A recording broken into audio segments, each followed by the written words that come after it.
Capcom says rare Resident Evil 4 bug could stop your progress. The bug is in Chapter 12 and is triggered by a set of specific circumstances. The Resident Evil 4 Remake has a critical but highly specific bug that could stop players from continuing. In Chapter 12, when players receive a specific key item, Capcom asks players to not attack with the knife until the notification for successfully obtaining that item has appeared in the upper right corner. The item should then appear in the attaches cases, keys, items, and treasures. If it hasn't, players should reload their save file before Chapter 12. Capcom says it will push out a future update to fix the bug. The Resident Evil 4 Remake has had a big launch for the series with over 3 million copies sold in just the 2 days since launch. In comparison, the 2020 Resident Evil 2 Remake sold 2 million units in 5 days. In April, the Resident Evil 4 Remake will receive a free DLC called the Mercenaries mode. In this original Resident Evil 4, the Mercenaries mode tasks players with killing waves of enemies in a set amount of time. A data miner also uncovered info about a Separate Ways DLC for the RE4 Remake. In the original Resident Evil 4, Separate Ways focused on Ada Wong.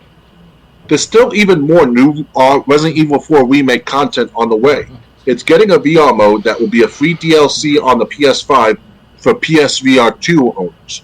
RE4 VR mode is in development right now. It does not have a release date yet. So what do you think of this bug that could stop your progress? That doesn't surprise me at all. I mean, there's even bugs in some games where it frees up your game, like that of Halo Master Chief Collection on the Xbox One. I'm not sure if you ever got this experience before, Triple J, but when you play Xbox One version of the Halo Master Chief Collection and play Halo 3 all the time, your game will freeze up and crashes not only the game, but also the console as well. And it's been like this since the 2019 update for the Halo Reach game. So anything's possible for these game companies to fuck up after a while. I don't know how it was like that, but this, unlike other bugs, this one, I mean, you have to do you have to do a certain set of objectives. I think they said you have to attack with the knife after getting a specific item, until you get a notification that the item has been added in your treasures or whatever. So it's kind of like a bug that you can activate, but you wouldn't know that you were activating the bug if you just happen to want to have ammo and only had your knife to defend yourself. Right. Also, did you ever play? You played RE4 on Xbox One, the older version, right? The original Resident Evil 4 game, right? Yeah. It came out. I played the Xbox One version in New York. Did you play that one? I have the PS2 version I played. That's I can remember. I remember buying the Xbox One version for the Resident Evil 2 original game. Okay, well, Resident Evil 4, the reason I ask is because the DLC, they said DLC story features on is more about Ada Wong's. You play as her, basically. It's more about her story. Mercenaries mode. I played that in Resident Evil 3. That was awesome. Did you ever play Did I don't even know if Resident Evil 4 on PS2 had a Mercenaries mode once you beat the game. They did. They did? Yep. Okay. What did you think of Mercenaries mode in Resident Evil 4 on PS2? It has its moments where it's all right to play, but after a while, it has the downside to it though. It's very repetitive. After a while, so there's nothing really new, exciting that you open up as you play the game over time. Maybe you get new characters, whatever, over time, but that's about it. So, to my awareness, it is. Yeah. So, I mean, unfortunately, the virtual reality thing, it's not out yet. We don't know when it's coming out. That's for PlayStation. But again, if you don't have a big gaming budget, you probably don't have the VR headset anyway. So, yeah, I remember I played the Mercenaries mode in Resident Evil 3. That was fun. I never really got far though. Right. Just for anyone who's wondering, Resident Evil 3, the Mercenaries mode, who never played it, you start off at the train, and you have to play as Carlos, Mikhail, or Nikolai, and you have to make it from the train to the safe room in the warehouse. And you had to make it in a certain amount of time because there was a bomb in your body. But you could, there were people you could save along the way, and if you save those people, you would get extra time. You would also get extra time for killing enemies. Because there was in Resident Evil 3, there were two Nemesis characters.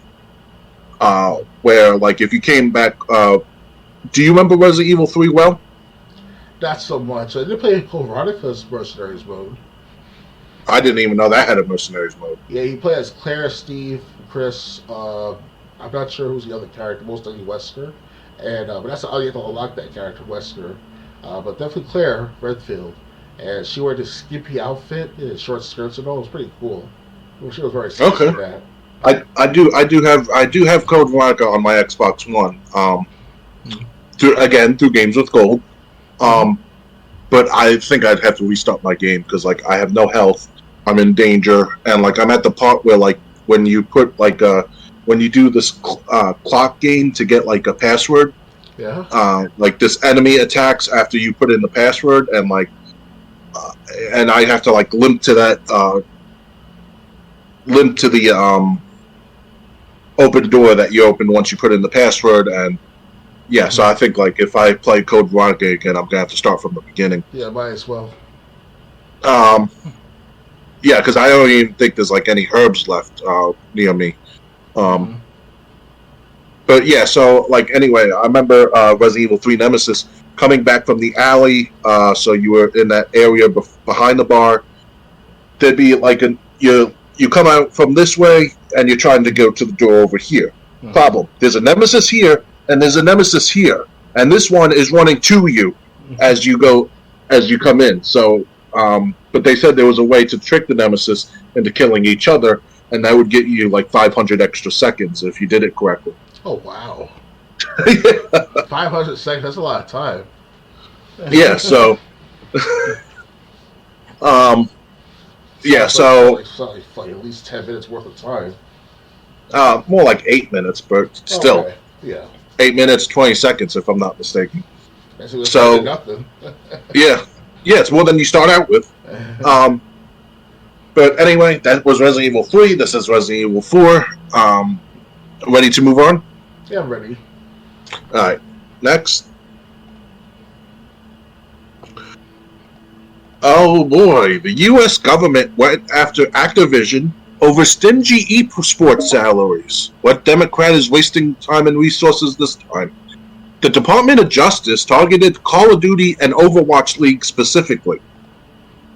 The Department of Justice has taken Activision-Blizzard to court, alleging the publisher's esports leagues had been potentially underpaying their workers' players via an exploitive competitive balance tax. The tax, which was signed off years ago by both Activision and each team in their Call of Duty and Overwatch esports leagues, was designed to operate like the salary caps found in the NFL and NBA.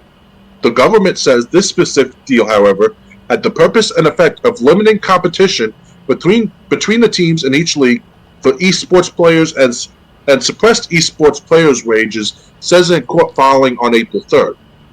From the inception of each league, Activision and the teams agreed to impose rules that had the purpose and effect of substantially lessening competition for players by suppressing player compensation. Under these rules, which Activision called the competitive balance tax, teams were fined if their total player compensation exceeded a threshold set by Activision each year. For every dollar a team spent over that threshold, Activision would fine the team $1 and distribute the collected sum pro rata to all non-offending teams in the league. For example, if Activision set a competitive balance tax threshold of $4 million, a team that spent $1.2 million. Oh no! If they set a threshold of $1 million, a team that spent $1.2 million on player compensation in a season would pay a $200,000 fine, which would be distributed to the other teams. Teams recognized that their spending on player compensation would have been higher absent the competitive balance tax. The tax minimized the risk that one team would substantially outbid another for a player. The tax not only harmed the highest paid players, but also depressed wages for all players on a team. For example, if a team wanted to pay a large salary to one player, the team would have to pay less to the other players on the team to avoid the tax. Teams also understood that the tax incentivized their competitors to limit player compensation in the same way, further exacerbating the tax's anti-competitive effects. Sports fans might be thinking, hey, that's almost exactly how the NBA's salary cap and luxury tax work. And it is. But as the Department of Justice point out, the NBA's deal was hashed out in negotiations with the players' union as part of collective bargaining agreements. This tax was not. The government says that an investigation into competitive balance tax has been going on for years, and that in 2021, having been warned it was potentially illegal, Activision issued memoranda to all teams in the Overwatch and Call of Duty leagues, announcing that it would no longer implement or enforce a competitive balance tax in either league. Reuters reports that the case as today, on April 3rd, led to a settlement agreed to by both parties, but yet to be formally approved by a federal judge, hence the continued filing, with Activision saying the tax was never levied and the leagues voluntarily dropped it from our rules in 2021. We have always believed and still believe that the competitive balance tax was lawful and did not have an inverse impact on players' salaries. Again, my response to this is, look what the government thinks is the most important issue to spend time on. What do you think about this? So that's the last shot, whatever it can, act like a baby. That's their motto, is to be like, we'll screw you over, but you don't screw with us, Otherwise we'll cry like babies, Yeah, I mean, but seriously, I mean, this is what they're wasting their time on? I mean, really? Call of Duty and Overwatch salaries for professional players? This is what you're spending your time on? Why don't I think Democrats are also behind this? I think Sony has one of those beneficial programs, beneficial insights into these esports, events. So it's like, they're trying to make sure that Microsoft doesn't really get their hands on that shit, somehow, some way, even through the Microsoft Activision deal or the Activision-Blizzard deal of sorts. So.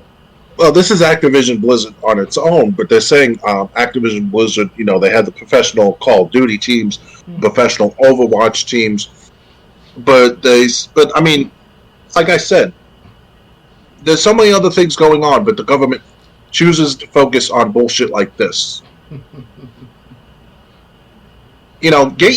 the country on the right direction, and then you can focus on bullshit like this. Oh, yeah.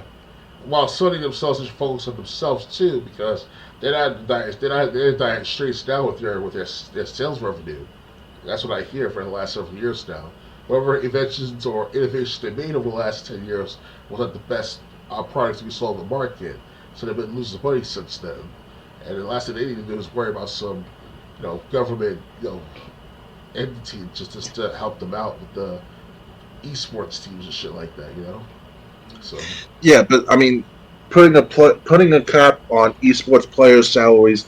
Some people, some of these professional teams that win the big one, the team can make like $500,000, and then they divide it like among 5 players. Maybe the coach gets a cut.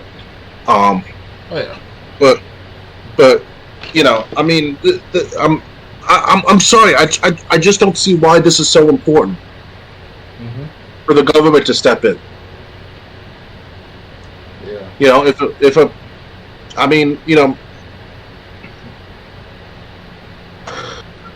I don't know. I think it's just more bullshit. Yep. Anything else to add, or I'm ready to move on? I'm ready to move on.